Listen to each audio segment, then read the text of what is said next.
अस्सलाम वालेकुम स्टूडेंट्स। जो नेक्स्ट टॉपिक हम स्टडी करेंगे वो है टेस्टोस्टेरोन।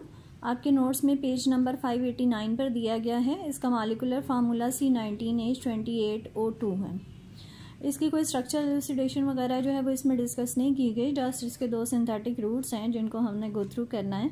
सो नेक्स्ट पेज पर इसके दो सिंथेटिक रूट्स दिए गए हैं जो कि कुछ इस तरह से हैं जी। ये देखिए पेज नंबर 590 पर आपके पास जो है फर्स्ट सिंथेटिक रूट है जिसमें कोलेस्ट्रॉल जो है उससे सिंथेसाइज किया गया है टेस्टोस्टेरोन।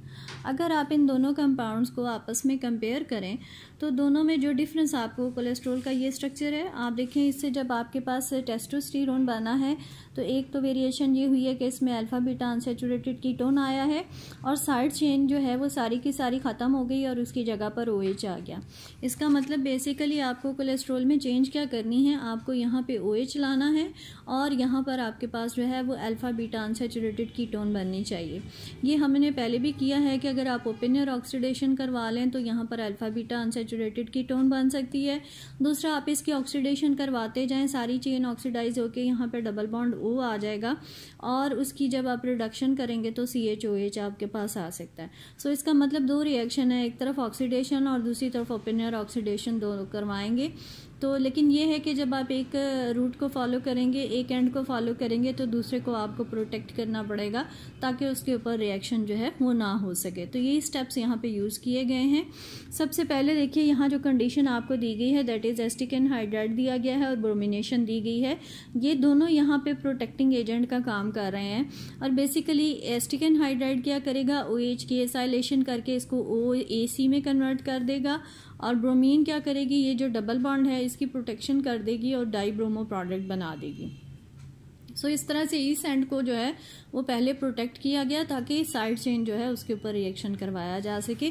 तो आप देखिए जो नेक्स्ट प्रोडक्ट बनी है उसमें OAC और डाइब्रोमो आपके पास आ गया और साइड चेन जो है वो अब आपके पास फ्री है जिस पे आप रिएक्शन करवा सकते हैं। अब जो भी रिएजेंट आप यूज़ करेंगे वो यहाँ पर आपके पास अटैक नहीं कर रहा है। तो नेक्स्ट कंडीशन देखिए आपको दिया गया है chromium trioxide in the presence of acetic acid chromium trioxide oxidation करेगा।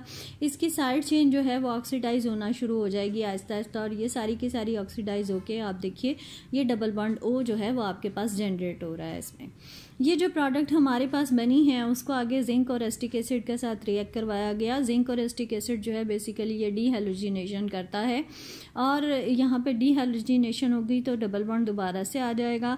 दूसरा हाइड्रोलिसिस है, OAC हाइड्रोलाइज हो जाए तो आपके पास OH आ जाएगा। इसका मतलब पहले प्रोटेक्शन है, उसके बाद ऑक्सीडेशन है एंड देन डी प्रोटेक्शन करवाई गई है और दोबारा से आप देखिए ये डबल बॉन्ड और ये OH और साइड चेन में आपके पास जो है वो double bond O ketonic group जो है वो 5 मेंबर रिंग के साथ आ गया। नेक्स्ट देखिए फिर से इसकी प्रोटेक्शन करवाएगी। अब जो प्रोटेक्शन करवाई गई है वो सिर्फ इस बॉन्ड की प्रोटेक्शन, इस OH ग्रुप की प्रोटेक्शन हुई है और एसिटिक एनहाइड्राइड ने इसकी एसाइलेशन कर दी और इसको OAC में कन्वर्ट कर दिया। तो नेक्स्ट स्टेप में आप देखिए कि आपके पास ये OAC बना, डबल बॉन्ड उसी तरह से मौजूद है, उस पर कोई रिएक्शन नहीं हुआ। दूसरी कंडीशन जो इसमें आपको दी गई थी that was sodium in the presence of ethanol. Partial reduction के लिए ये यूज़ होता है और ये यहाँ पे सिलेक्टेडली रिडक्शन कर रहा है और वो रिडक्शन हो रही है C डबल बॉन्ड O की और उसको कन्वर्ट कर रहा है ये CHOH में। इस तरह से आफ्टर रिडक्शन आपके पास जो है ये CHOH बन गया। अब यहाँ पर जो है वो इसको प्रोटेक्ट किया गया है इस OH ग्रुप को और इसके लिए बेंजाइल क्लोराइड यूज़ किया गया है। फिर उसकी माइल्ड हाइड्रोलिसिस जो है वो करवाई गई है। बेंजाइल क्लोराइड जब इसको प्रोटेक्ट करेगा यहाँ से H और Cl निकल जाएगा, O के साथ COPH आ जाएगा।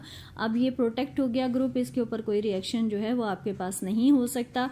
और दूसरी कंडीशन इसमें देखिए माइल्ड हाइड्रोलिसिस है। माइल्ड हाइड्रोलिसिस क्या करेगी, ये OAC जो है उसको हाइड्रोलाइज करके वापस OH में कन्वर्ट कर रही है। अब ये जो ग्रुप आपके पास आ गया इसकी ओपन एयर ऑक्सीडेशन करवा दें तो अल्फा बीटा अनसैचुरेटेड कीटोन आपके पास बन जाएगा और ये ग्रुप उसी तरह से मौजूद है। ये आपके पास जो है वो फिनाइल एस्टर बना है। फिनाइल एस्टर इतनी आसानी से हाइड्रोलाइज नहीं होता, इसलिए ज़रा स्ट्रॉन्ग कंडीशन यूज़ करनी पड़ती है। तो यहाँ पे देखें नेक्स्ट में hydrolysis in the presence of basic condition करवाई गई और बाद में उसकी एसिडिफिकेशन आप करेंगे तो यहाँ पर आपके पास जो है OH दोबारा से वापस आ जाएगा, यानी ये डी प्रोटेक्शन हमने की है आफ्टर हाइड्रोलिसिस। तो आपके पास ये जो प्रोडक्ट बन गई दैट इज टेस्टोस्टेरोन। उसके बाद देखिए ये जो प्रोडक्ट हमारे पास बनी थी इसको मैमूली ने फर्दर जो है इसको इम्प्रूव किया इस मेथड को, और उसमें उसने माइक्रो ऑर्गेनिजम्स यूज़ किए। 2 स्टेप रिएक्शन आपको नीचे दिया गया है। डिहाइड्रोएपीएंड्रोस्टीरोन जो है वो स्टार्टिंग मटेरियल है। डिहाइड्रोएपीएंड्रोस्टीरोन की ऑक्सीडाइजिंग यीस्ट के साथ इसको रिएक्शन करवाया तो उसने ऑक्सीडेशन कर दी और ये ऑक्सीडाइज हो जाएगा और ये अल्फा बीटा अनसैचुरेटेड कीटोन में कन्वर्ट हो जाएगा। उसके बाद उसने एक फर्मेंटिंग यीस्ट यूज़ की। फर्मेंटिंग यीस्ट क्या करेगी, रिडक्शन करेगी, और ये जो सी डबल बॉन्ड ओ है इसकी देखिए रिडक्शन हो रही है और आपके पास CH2H जो है वो आ गया। तो by using this micro organisms उसने इस फर्स्ट सिंथेटिक रूट की यील्ड को कुछ जो है वो इम्प्रूव किया इसमें। आल्दो कि अब जो नेक्स्ट रूट आ रहे हैं उसमें माइक्रोबायोलॉजिकल रिएक्शंस जो हैं उनको प्रेफर नहीं किया जा रहा, बल्कि नॉन माइक्रोबायोलॉजिकल रिएक्शंस जो हैं वो अब ज़्यादातर यूज़ किए जाते हैं for the synthesis of these hormones, जिसमें हम स्टडी इस वक्त जो कर रहे हैं दैट इज़ टेस्टोस्टेरोन। उसके बाद देखिए नेक्स्ट पेज पर आपके पास जो है, नेक्स्ट पेज पर ये कुछ लाइंस मैंने हाईलाइट की हैं। इसमें आप देखें कि कॉन्फ़िगरेशन जो है वो डिस्कस की गई है कि C17 पे जो हाइड्रोक्सिल ग्रुप इसमें आया 5 मेंबर रिंग के साथ, उसकी कॉन्फ़िगरेशन देखी गई and that was identified to contain beta configuration है उसकी। इसका मतलब वो अबव द प्लेन जो है वो मौजूद है और इसको मेजर किया गया bye molecular rotation measurements use की गई और उससे जो है इसकी कॉन्फ़िगरेशन कंफर्म हुई।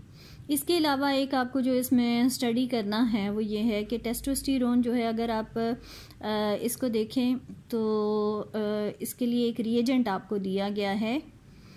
टेस्टोस्टेरोन में अगर आप देखें तो आपके पास कीटोनिक और हाइड्रोक्सिल दोनों ग्रुप मौजूद हैं। ये एक जनरल टेस्ट है जो कि कीटोनिक स्टीरॉयड्स और नॉन कीटोनिक स्टीरॉयड्स की सेपरेशन के लिए जो है वो यूज़ किया जाएगा। तो ये एक टेस्ट आपको पता होना चाहिए। इसमें एक रिएजेंट यूज़ हो रहा है which is known as Girard's reagent. ये जो गिरार्ड्स रिएजेंट है ये P और T 2 फॉर्म्स हैं, दोनों आपको यहाँ पर दी गई हैं। इसको अगर आप किसी भी जो है स्टीरॉयड हार्मोन के साथ जो है वो रिएक्ट करते हैं तो उसमें कुछ में कीटोनिक ग्रुप्स हैं और कुछ में जो हैं वो कीटोनिक ग्रुप्स नहीं हैं, तो उनको सेपरेट करने के लिए ये यूज़ होता है। क्योंकि इसमें ये देखा गया है कि जो कीटोनिक होंगे they will form soluble derivatives और जो नॉन कीटोनिक होंगे उनके साथ इसका डेरिवेटिव नहीं बनता। तो जैसे ही कीटोनिक जितने भी होंगे वो सॉल्युबल डेरिवेटिव्स बना देंगे और उसकी जब हम हाइड्रोलिसिस करेंगे तो ओरिजिनल आपका जो कंपाउंड है वो रीजनरेट हो जाएगा। तो ये एक टेस्ट जो है वो इसमें आपको पता होना चाहिए। बस इसमें से आपने यही एक टेस्ट और इसकी कॉन्फ़िगरेशन जो बीटा है वो इसमें से लर्न करनी है। So this is the complete topic of testosterone. सिर्फ 2 एविडेंसेस हैं छोटे से और उसका एक केमिकल टेस्ट और कॉन्फ़िगरेशन आपने इसमें लर्न करनी है। Thank you.